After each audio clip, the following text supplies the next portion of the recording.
Hey everybody, Scoutcrafter here again. It is Mishmash Monday, which means we cover a whole bunch of subjects, and it is just a beautiful day out there today. A little bit warm, but it's not like that humid, horrible days that we had last week, but beautiful white puffy clouds outside, and just blue skies, absolutely beautiful. Hope you're enjoying it. Hope you had a great weekend. And I wanted to start off today. I always think about subjects to do. We got a little tool restoration to get to later on. And I was thinking about this subject I feel like talking about. And I was looking, last week I showed you with the orange crush cans, I showed you a bank that I had purchased. And I said, banks, when I was a kid growing up, banks, everybody had a bank, right? It started off with a piggy bank. Years and years and years ago, in the early days, they were usually cheap ceramic or paper mache banks that kids would save their money, and then you would, when you needed the money, you'd have to break the bank. There was no other way to get into it unless you used the old butter knife technique that we were used to. But you break the bank. That's where the expression "break the bank" comes from, and you would get your money from the piggy bank. And a lot of times when we were kids, you would dip into that bank because savings was such a big part of my life growing up. We were always told to save. Even in school, they told you got to save your money, get a bank, make a bank. And there were banks all over the place. Even they used to have so many giveaways years ago, supermarkets and all kinds of manufacturers that sold jar things, even like jellies and whatnot and relish. They would make a bank out of their container that they would sell their product in, and it would, give you a little bit of incentive to buy it and pass it on to maybe a nephew or niece or son or daughter. Just banks are a great thing, and I think they're good for even today's day and age. They don't push savings today because they want you to do everything on credit. It's a bad way to live. Credit is a bad, when you start borrowing and you don't have any money in the bank, it's just it should be taught to every youngster. And I used to teach it to my scouts. It was a big thing about savings. We used to make them make a bank. I used to bring down some old jars and we would cut slots and things like that or whatever. But anyway, it's a good thing to have. But I looked at it, I said, man, I looked around, just in 5 minutes, I said, I must have 35 or 40 banks. I'm not a collector of banks. Let me show you what I'm talking about. Now, this is just not even part of my accumulation of banks, but this is just a couple here. And again, it started off because I got this last week, and I said, people don't do banks anymore. So you had your different years growing up. This was a big popular bank. You remember this Steel Safe Bank? This one here is in the original box. This is from the I guess the 60s and 70s, and they probably made these all the way back, but it was a actual steel. And look at that finish on there. How we like this type of finish that you don't usually see anymore. But this had an actual 2-digit combination, and here it is. Here was the combination for this one. I shouldn't really show that. You might break into my house and well, this is empty anyway, but that's a nice bank, right? Nice steel bank. These were Fort Knox. They were very popular. Then we went into, I have a bunch of cast iron banks. I featured it here on one of the videos showing it. 357 has that same similar bank, but I have a few other ones that were popular in the 70s to collect. These were, a lot of times companies had giveaways, mail-aways that you can mail away and get a bank. This here is you remember this guy, this mascot? You remember what he's the mascot for? Well, he's a peanut, and that's Mr. Peanut Bank. And then we have all the plastic banks, like our little mascot here at the shop. This is Snoopy. What a nice little bank he is, right? And Pinocchio here. Again, you can always tell the bank with the telltale slot. What do you call a bank without a slot? But the problem is a lot of the old banks didn't have a way to get the money out, so they would have to be broken, the old ceramic banks, But later on, they came out with ways to remove the money, putting little plugs on the bottom or whatnot. And this one here is a Fred Flintstone soft one. But the bank I wanted to feature today, of all the ones I have, I wanted to talk about this here. This is, let me talk, this is such a cool little vehicle. Okay, this bank here is a 1994 Ertl bank. Was made by Ertl, you could see there, 1994. And this was made as a promotional item here. And it's a copy of a Texaco 1934 fuel truck. And I got this from my buddy Phil at Jacktown. I'm sorry, at the Elephant Trunk Flea Market. Phil sells there, great guy. And he had a whole bunch of these banks, you know, these die-cast metal banks, but I just wanted this one. This is a, like I said, it was a 1934, they called it a Doodlebug, okay? And what it was a, made by Diamond T, the chassis, and I think the body was made by another company in Alabama. It was a streamlined vehicle. And I mean, if you, first of all, it still looks good today. I mean, it's such a cool looking vehicle. Can you imagine this, you know, driving around on the streets today? It would still look good. And what was interesting about this, it wasn't as big as you would think. It was only 6 foot high. So it wasn't a very large vehicle, but it was a fuel truck. And if you think about how modern this must have looked back then, because, you know, remember, they were doing a lot of Aerostream or aerodynamics back then with the planes and the trains. This one here was, you know, catches everybody's attention when it drove down the block, because remember what the other vehicles looked like back in the 30s. They were 1934. The fuel trucks looked like, you know, just like a tank on the back of a utility truck.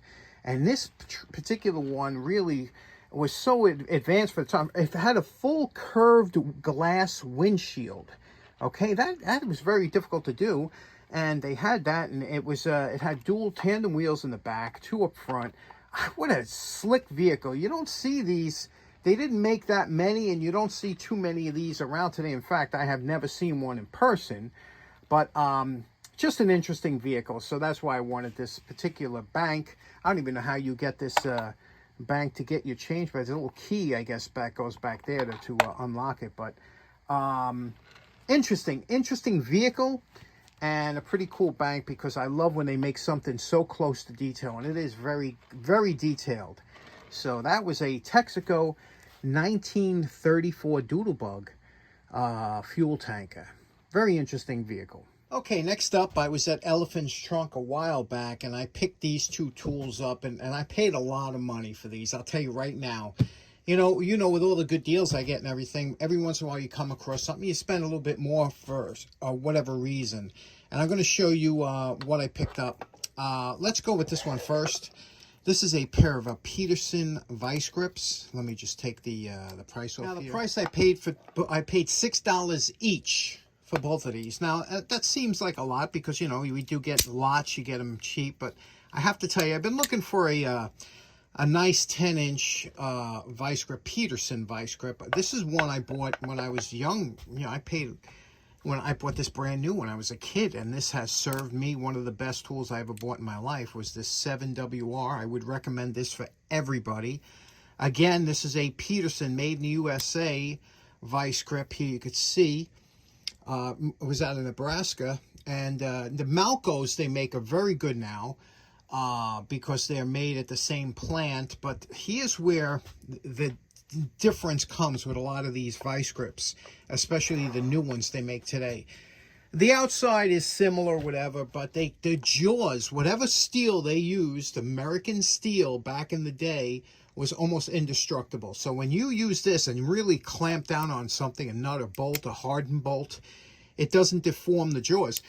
This is I don't know, 45 years of use, and the jaws are still nice. Same with this here. This is from the same era. You could tell the jaws, you know, again, you clamp this down, use it for heavy duty work, but the jaws hold up. The new Chinese versions of this tool that Irwin makes, the jaws just don't hold up. The body holds up, but not the jaws. So I picked this up. And then the other tool I picked up here was this Kreuter, these pliers. And you know what's so nice about these? It's just such a classic pair of pliers. But first of all, I like ones that touch, okay? So they touch at the tip, and they still touch at the jaws. You don't see any light through there. So, I mean, it's very difficult to do that, to get it to touch at the jaws and touch at the tip. Again, you could see the jaw, the condition, you know, it's just beautiful. These were beautiful pliers. This is a model 1380-8. 8 is the 8 inches. And this was made in the day when... So now, what I want to do, again, I don't want to do anything, because I want to use these. But the one thing that, again, because they don't have hardly any wear on them, usage, is they got that sharp edge, okay? And when I say a sharp edge, I'm going to take a piece of wood here and just show you something here with this edge, right? Watch this here. I'm just taking this and I'm going to slide it up here. And look at this. If you could do that with your pliers, the edge is too sharp.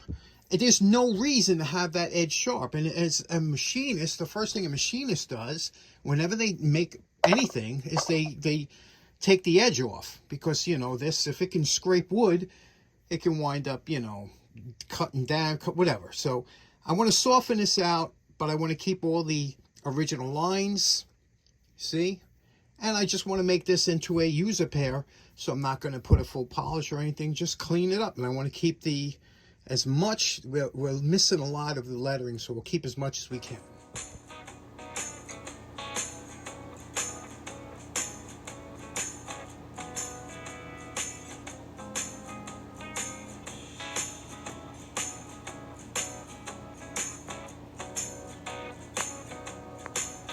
Okay, now normally I would be calling this project close to done because this is the way I like. But you know what? We got the edges down. Everything feels so nice and smooth in the hand. But for the handles, I wanted to do something just a little bit different. Something to make it look a little more vintage, original. So what do you say we do a little bluing on the handles? Okay, you know my favorite part. Remember what these Kreuter pliers look like before we started. Okay, we're calling this project done. I just wanted to do a quick... This is the type of pliers I like. You know, although... I like the shiny handle, but, you know, the bluing does give it a contrast. It makes it look a little bit more original. This is cold bluing, as you know, which I'm not a great fan. Didn't do a polish, but, you know, was able to keep all the letters exactly like they were. And gave it the brushed finish, which you normally would see on this here. Kept all the... but I softened out, you know. And it's just so nice now. Now there's no more sharpness and it works. It works good. Let's try it out here with a zip tie, as you could see here. And you could hear that snap, you know, so you know this is doing a beautiful job. And so this is a great user pair. And the blued handles are, you know, still soft in the hands. There's no, you don't feel any chalkiness or anything because I steel wooled with the Quado steel wool and then, you know, waxed it. And when I like to wax the bluing... For bluing, waxing bluing, I like to use the Johnson's Paste Wax. I don't use this too often, but it's good because it doesn't have a real cleaners in it that'll take off a lot of the, you know, stuff that you want to leave some of the bluing on. So there we go. This one's in the can. Nice pliers, huh? Nice pair of user pliers now. Okay, next up, you know how I'm a big fan of pry bars, crowbars, and... You know, I picked up a couple. This one here I picked up a while ago, and I've been waiting to do this one here. Nice little lip on the end of here, like a tire iron. But this one here I've been dying to do this. This one here was given to me. Look at the tip on that. Look at that. Look at this beautiful, just a regular pry bar. And this was given to me by my good friend Tommy Corolla, who gave me a whole bunch of stuff that we're going to be getting to. But I want to show you here what makes this one so interesting. And can you see the writing on there? This is a Klein. Klein. You don't usually... it's the first Klein bar I've ever seen or be doing. So I just want to give this a clean up because I don't know where we're going to go. But it's straight. It's nice. And it just needs a little cleanup because it's been, you know, it's got a little surface. Let's see what we can do with it. What a beautiful bar. Okay, right? Here is a post wire brush evaluation. We do this just to see what kind of condition it's in. And I spent a little more time with the wire brush. You can see it's a little more silver here around the name because I really wanted to make that pop so we could see what it is. Here it is. You can see here it says Klein. Can you see that? Klein Tool Incorporated. Klein Tools Incorporated. And then it has a catalog number of 3241, and then it says N6. So maybe that's number 6. I don't know. 3241. So we'll try and keep as much as that on. But I'm not going nuts. I just want this as a nice. Already, this would be fine if you were just going to use this all the time. You would take this now, wipe it down with some oil or something like that, and you're good to go. But we're just going to use the larger belt sander and see what we can do, if we can get this to, get a little bit of a shot. I love this. What a nice bar.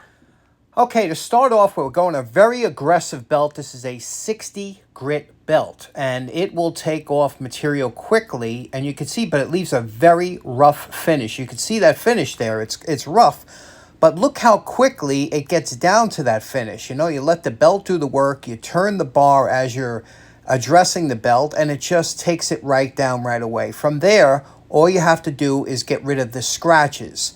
Now, next belt up, you can see here, this is the finish that we got, the whole bar from just the 60 grit. Now we're going to go to a 120 grit, okay, from a 60 grit to a 120 grit. Now you could see here, when we address the belt, you could take a look real closely. You could see the difference in the shine that you get. Now that's just taking out some of the deep scratches from the 60 grit with this 120 grit. And you could see the difference right away when you address the bar. And look closely, and you can see it's still scratched up. We're going to have to go further. But now we're going to hit the end of the bar with the flap sander, only because it's that much easier. Okay, now we're going, you can see here what the bar looks like. That's with the 120. Now we're going to go to a 240 grit.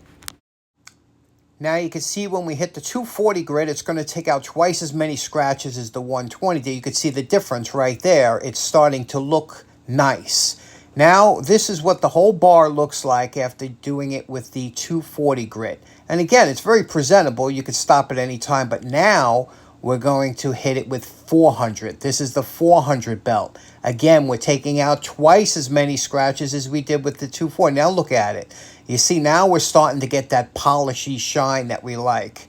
Now we're going to take it to the 5-wheel, just touch up the tip. Now, normally this bar would be absolutely fine the way it is. Look at it. It's just beautiful. Everything is nice. It feels good in the hand. But I want to take it just one more step further. And we're going to take first some Scotch-Brite with some polish, regular metal polish. And then we're going to go with some rags and the same metal polish. And then we'll finally finish off with the wax. And now, you know my favorite part. Remember what Tommy's bar looked like before we started. And we're calling this project done. A couple months ago, Tommy gave me this bar, and I was like, oh, as soon as he gave it to me, I was like, oh, I can't wait to do this. Look at this. Look at this. Beautiful. I didn't want to go this far, but, when you start, something, I went all the way down to 400. You can see here, we're able to keep all the lettering, Klein Tools Incorporated. All the lettering was able to keep, which is a nice feature, but it got it down to this beautiful hand-waxed, hand-polished smoothness that this bar will literally slip out of your hand. That's how smooth it is. Probably not good for the job site. Did the faces up here nicely, right? Look at the very tip. It's almost like a chisel grind, but it's not sharp because you don't want a sharp tip. They'll chip in. But, I polished that little bevel so that it looks sharp, right? But it's not. It's very dull, but still, what a beautiful bar, huh? I mean, I know there's a bunch of you guys out there that enjoy a good pry bar if you ever used one. This is just it. This is the cat's pajamas right there. The cat's pajamas. Tommy, thank you so much. Awesome. There's something in my DNA about polished steel, and I believe it's because when my dad, who drove a petrol oil truck for many years, would come here at lunchtime to have lunch, sometimes at home, and he'd leave the truck out, and I was able to go sit in the truck in front of the house. And I'll never forget playing with everything, and looking at that beautiful green dashboard. It was like a zinc chromite color dash with the chrome gauges and then gear shifts. There was multiple gear shifts and everything, so many buttons and levers of that old Mack truck. And this had a spring seat, a seat that you can go up and down. I was like, this is awesome. But what really did it for me was looking down at the brake pedal and the gas pedal. were worn away from years of use, that I guess they came from the factory with some kind of coating, but that wore off after many years, 100, 200,000 miles, and they became a polished steel, and I was enamored by it. I was like, wow, look at that. Such a cool, it was so smooth. When you put your foot on it, your foot would just slide around on that brake or gas pedal. And then when I started working for the bus company, I remember one day getting into the old buses that I first learned to drive on, them old, these were old buses. And the brake pedal and the gas was same thing, had that polished steel. So I'm a fan of polished steel, always have been. And to this day, it melts my butter. So I hope you enjoyed today's Mosh, and thanks so much for tuning in. Take care now. Bye-bye.